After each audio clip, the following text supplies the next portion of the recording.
ओम शांति प्रातः मुरली। ओम शांति बाप दादा 24/3/2025 के परमात्मा मधुर माँ बाप।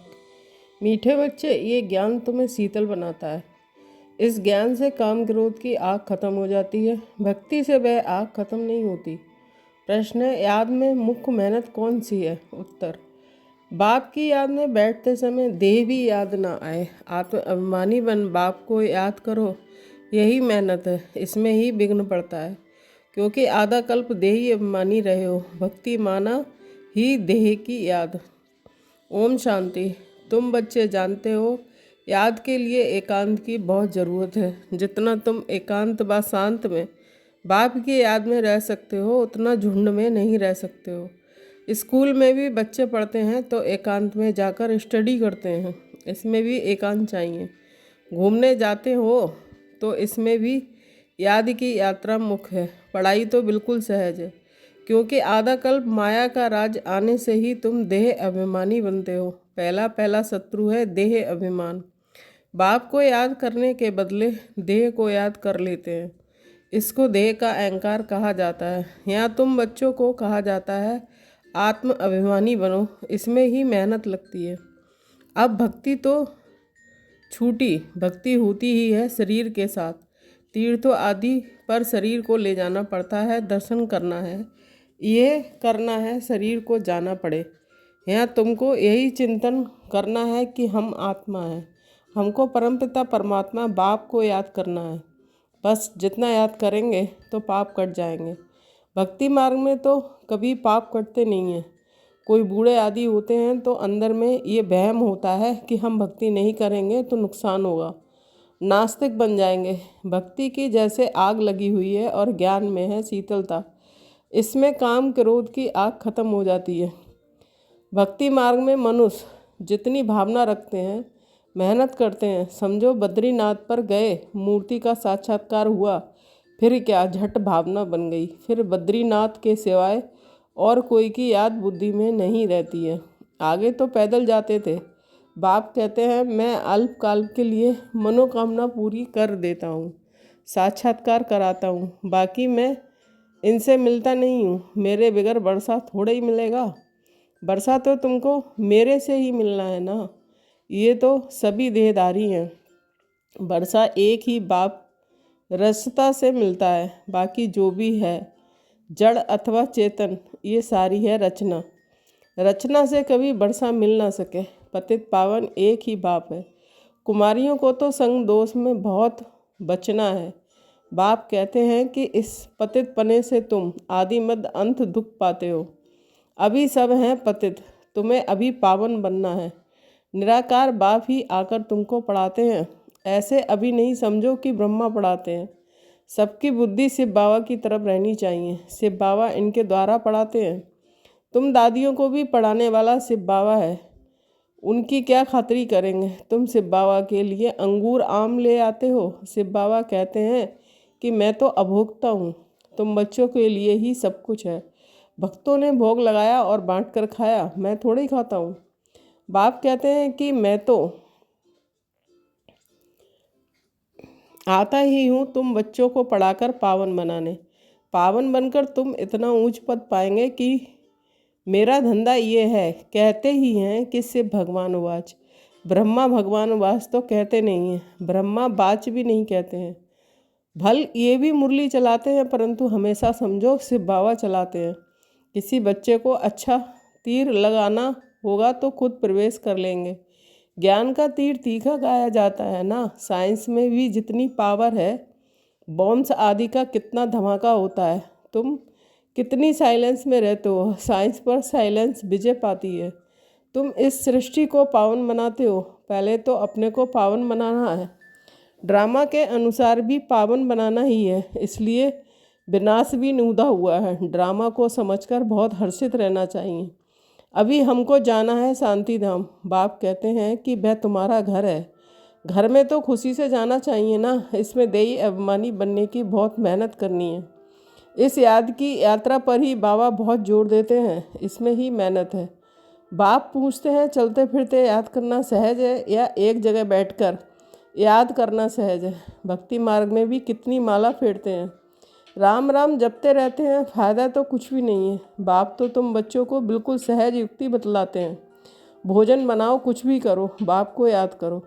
भक्ति मार्ग में श्रीनाथ द्वारे में भोग बनाते हैं, मुंह को पट्टी बांध देते हैं, जरा भी आवाज़ ना हो, वह है भक्ति मार्ग। तुमको तो बाप को याद करना है। वो लोग इतना भोग लगाते हैं, फिर वह कोई खाते थोड़े ही हैं। पंडे लोगों के कुटुंब होते हैं, वह खाते हैं। तुम यहाँ जानते हो कि हमको शिव बाबा पढ़ाते हैं। भक्ति में थोड़े ही ये समझते हैं कि हमको शिव बाबा पढ़ाते हैं। भल शिव पुराण बनाया है, परंतु उनमें शिव पार्वती शिव शंकर सब मिला दिया है। वह पढ़ने से कोई फ़ायदा नहीं होता है। हर एक को अपना शास्त्र पढ़ना चाहिए। भारतवासियों की है एक गीता, क्रिश्चियन का बाइबल एक होता है। देवी देवता धर्म का शास्त्र है गीता, उसमें ही नॉलेज है। नॉलेज ही पढ़ी जाती है। तुमको नॉलेज पढ़नी है। लड़ाई आदि की बातें जिन किताबों में है उससे तुम्हारा कोई काम ही नहीं है। हम हैं योग बल वाले, फिर बाहुबल वालों की कहानियाँ क्यों सुने? तुम्हारी वास्तव में लड़ाई है नहीं। तुम योग बल से 5 विकारों पर विजय पाते हो। तुम्हारी लड़ाई है 5 विकारों से। वह तो मनुष्य लड़ाई करते हैं, तुम अपने विकारों से लड़ाई लड़ते हो। ये बातें सन्यासी आदि समझा ना सकें। तुमको कोई ड्रिल आदि भी नहीं सिखलाई जाती है। तुम्हारी ड्रिल है ही एक, तुम्हारा है ही योग बल। याद के बल से 5 विकारों पर जीत पाते हो। ये 5 विकार दुश्मन हैं, उनमें भी नंबर 1 है देह अभिमान। बाप कहते हैं कि तुम तो आत्मा हो ना, तुम आत्मा आती हो, आकर गर्भ में प्रवेश करती हो। मैं तो इस शरीर में विराजमान हुआ हूँ। मैं कोई गर्भ में थोड़े ही जाता हूँ। सतयुग में तुम गर्भ महल में रहते हो, फिर रावण राज में गर्भ जेल में जाते हो। मैं तो प्रवेश करता हूँ। तुमको दिव्य जन्म कहा जाता है। ड्रामा के अनुसार मुझे इसमें आना पड़ता है। इनका नाम ब्रह्मा रखता हूँ क्योंकि मेरा बना है ना। अडॉप्ट होते हैं तो नाम कितने अच्छे अच्छे रखते हैं। तुम्हारे भी बहुत अच्छे अच्छे नाम रखे हैं। लिस्ट बड़ी वंडरफुल आई थी संदेशी द्वारा। बाबा को सब नाम थोड़े ही याद हैं। नाम से तो कोई काम नहीं है, शरीर पर नाम रखा जाता है ना। अब तो बाप कहते हैं कि अपने को आत्मा समझो, बाप को याद करो, बस। तुम जानते हो कि हम पूज्य देवता बनते हैं, फिर राज्य करेंगे, फिर भक्ति मार्ग में हमारे ही चित्र बनाएंगे। देवियों के बहुत चित्र बनाते हैं। आत्माओं की भी पूजा होती है। मिट्टी के सालिग्राम बनाते हैं, फिर रात को तोड़ डालते हैं। देवियों को भी सजाकर पूजा कर फिर समुद्र में डाल देते हैं। बाप कहते हैं मेरा भी रूप बनाकर खिला पिलाकर फिर मुझे कह देते हैं ठिक्कर भत्तर में है। सबसे दुर्दशा तो मेरी करते हैं। तुम कितने गरीब बन गए हो। गरीब ही फिर ऊंच पद पाते हैं, साहूकार मुश्किल उठाते हैं। बाबा भी साहूकारों से इतना लेकर क्या करेंगे। यहाँ तो बच्चों के बूंद बूंद से ये मकान आदि बनते हैं। कहते हैं कि बाबा हमारी एक ईंट लगा दो, समझते हैं रिटर्न में हमको सोने चांदी के महल मिलेंगे। वहाँ तो सोना ढेर रहता है, सोने की ईंटें होंगी तब तो मकान बनेंगे। तो बाप बहुत प्यार से कहते हैं कि मीठे मीठे बच्चों अब मुझे याद करो, अब नाटक पूरा होता है। बाप गरीब बच्चों को साहूकार बनने की युक्ति बताते हैं। मीठे बच्चे तुम्हारे पास जो कुछ भी है ट्रांसफ़र कर दो। यहाँ तो कुछ भी रहना नहीं है। यहाँ जो ट्रांसफ़र करेंगे वह नई दुनिया में तुमको 100 गुना होकर मिलेगा। बाबा कुछ मांगते नहीं हैं, वह तो दाता है। ये उक्ति बताई गई है। यहाँ तो सब मिट्टी में मिल जाना है। कुछ ट्रांसफ़र कर देंगे तो तुमको नई दुनिया में मिलेगा। इस पुरानी दुनिया के विनाश का समय है, ये कुछ भी काम में नहीं आएगा। इसलिए बाबा कहते हैं कि घर घर में यूनिवर्सिटी कम हॉस्पिटल खोलो, जिससे हेल्थ और वेल्थ मिलेगी। यही मुख्य है। अच्छा, मीठे मीठे सिकील बच्चों के प्रति माता पिता बाप दादा का याद प्यार और गुड मॉर्निंग। रूहानी बाप की रूहानी बच्चों को नमस्ते।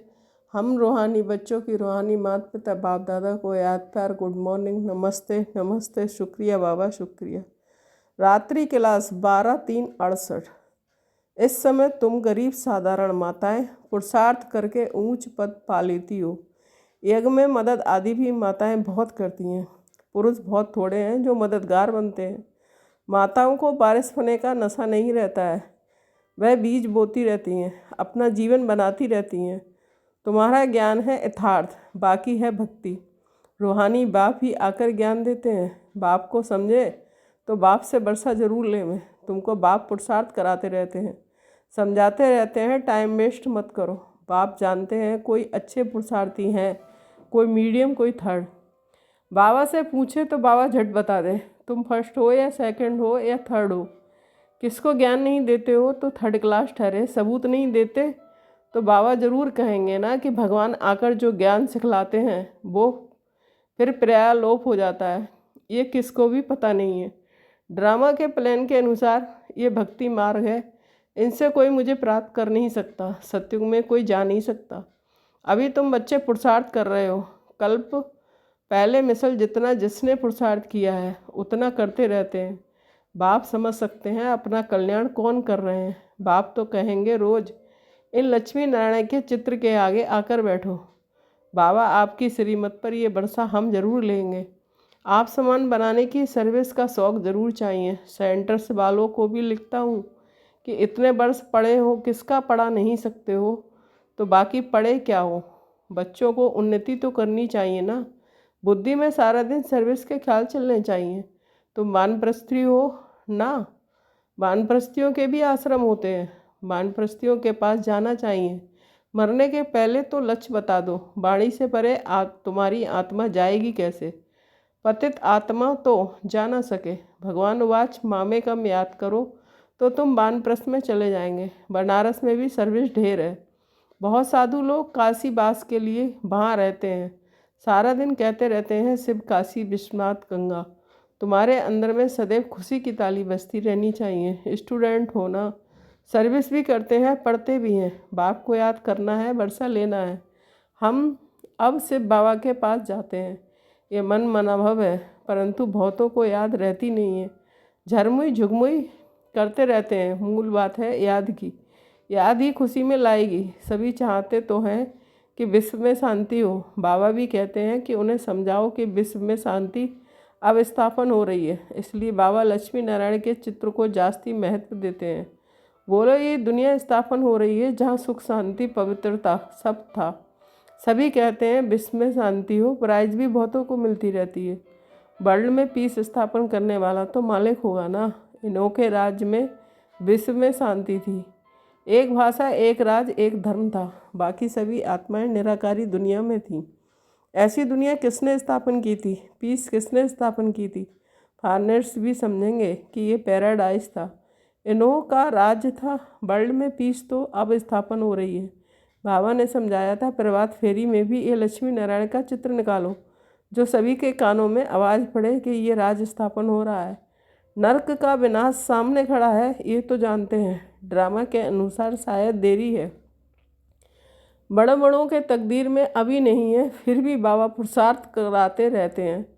ड्रामा के अनुसार सर्विस चल रही है। अच्छा, गुड नाइट। धारणा के लिए मुख्य सार 1 पॉइंट। संग दोष में अपनी बहुत बहुत संभाल करनी है। कभी पतितों के संग में नहीं आना है। साइलेंस बल से इस सृष्टि को पावन बनाने की सेवा करनी है।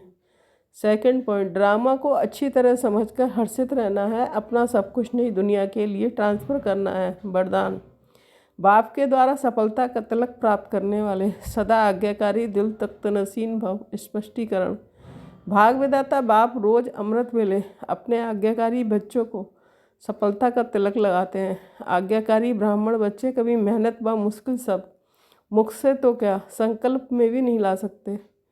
वह सहज योगी बन जाते हैं। इसलिए कभी भी दिल सकस नहीं बनो, लेकिन सदा दिल तख्त नसीन बनो, रहम दिल बनो। अहम भाव और वहम भाव को समाप्त करो। स्लोगन, विश्व परिवर्तन की डेट नहीं सोचो, स्वयं के परिवर्तन की घड़ी निश्चित करो। अव्यक्त इशारे, सत्यता और सभ्यता रूपी कल्चर को अपनाओ। जो प्योरिटी की पर्सनैलिटी से संपन्न रॉयल आत्माएं हैं उन्हें सभ्यता की देवी कहा जाता है। उनमें क्रोध विकार की इम्प्योरिटी भी नहीं हो सकती। क्रोध का सूक्ष्म रूप ईर्ष्या, द्वेष, घृणा भी अगर अंदर में है तो वह भी अग्नि है जो अंदर ही अंदर जलाती है। बाहर से लाल पीला नहीं होता है लेकिन काला होता है। तो अब इस कालेपन को समाप्त कर सच्चे और साफ बनो। ओम शांति।